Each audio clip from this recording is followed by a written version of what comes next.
1945, tokoh pemuda menggagas merdekanya Indonesia.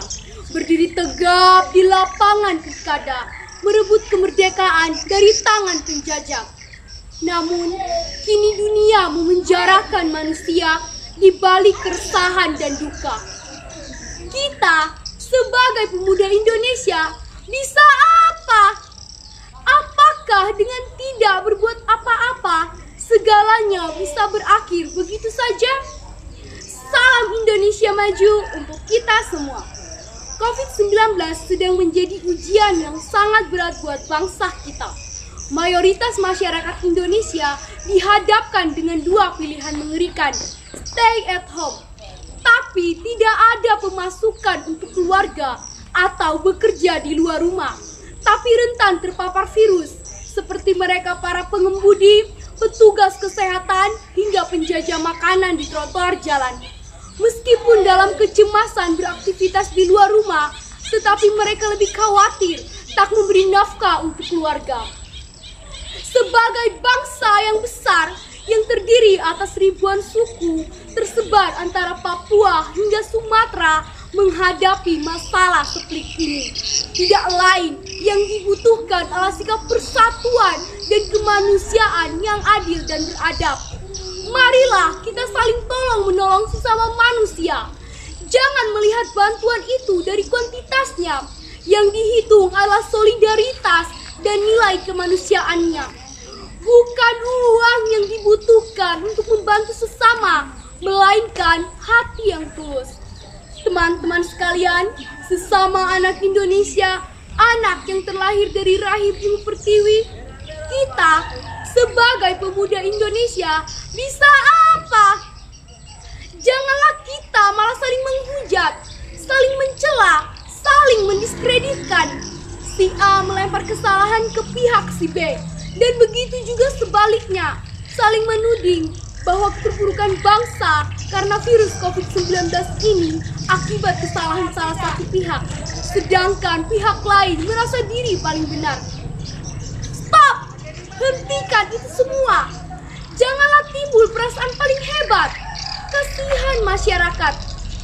Yang dibutuhkan masyarakat saat ini adalah sikap proaktif dari berbagai pihak, kolaborasi dengan sistem gotong royong, serta kebijakan pemerintah untuk memenuhi kebutuhan pokok dan meringankan biaya hidup. Karena banyak di luar sana kita lihat yang sudah kehilangan pekerjaan, bahkan kehilangan tempat tinggal. Mari kita membangun empati, bukan mengedepankan emosi lalu tercerai-berai. Jatuh bangunnya negara ini sangat bergantung dari bangsa ini sendiri. Makin pudar persatuan dan kepedulian, Indonesia hanyalah sekedar nama dan gambar untaian pulau di peta. Pesan Muhammad Hatta, wakil presiden kita yang pertama. Teman-teman sekalian, sesama anak Indonesia, anak yang terlahir dari rahim Ibu Pertiwi, kita sebagai pemuda Indonesia bisa apa? Menurut data Badan Pusat Statistik, jumlah pemuda Indonesia mencapai 64 juta jiwa. Dengan jumlah pemuda yang sangat banyak, seharusnya kita memberikan kontribusi yang lebih dalam memerangi COVID. Bisakah kita menjadi agent of change? Bisakah kita memimpin Indonesia menuju kenormalan baru? Hal inilah yang harus kamu, saya, dan kita semua pikirkan. Kita harus benar-benar menyiapkan diri menghadapi masa depan yang penuh akan tantangan. Jangan malah menjadi generasi yang hanya mengikuti tren yang tidak jelas. Main TikTok lah, main ML lah, main PUBG lah. Seperti yang kita lihat pada mayoritas generasi Indonesia sekarang, mereka terlena oleh gawai. Seakan-akan hidupnya hanya tentang gawai.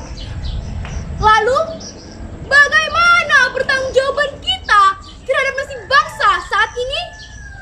Iya, kitalah yang seharusnya memimpin Indonesia menghadapi pandemi ini. Bukan Bapak Ibu guru dan juga bukan Bapak Ibu kita di rumah. Tapi kita. Seandainya Bung Karno bisa bangkit lagi dari kuburnya, tentu ia akan menangis dengan penuh rasa kecewa kalau melihat kita yang seharusnya sebagai generasi muda Indonesia yang dibanggakan oleh beliau untuk mengguncangkan dunia, malah terlena dengan segala bentuk kesenangan hidup yang semu. Main TikTok, main ML, main PUBG. Wahai pemuda Indonesia, bangunlah dan sing-singkan dengan bajumu. Jangan takut, jangan resah, walau 1000 cara masih salah. Ketika segala sesuatu masih bertentangan denganmu, ingat, pesawat terbang karena melawan angin. Belum banyak yang bisa kami lakukan untukmu Indonesia, tetapi segala harapan agar Indonesia tetap bertahan akan kami doakan agar bangsa dan negeri ini menjadi lebih baik. Jayalah negeriku!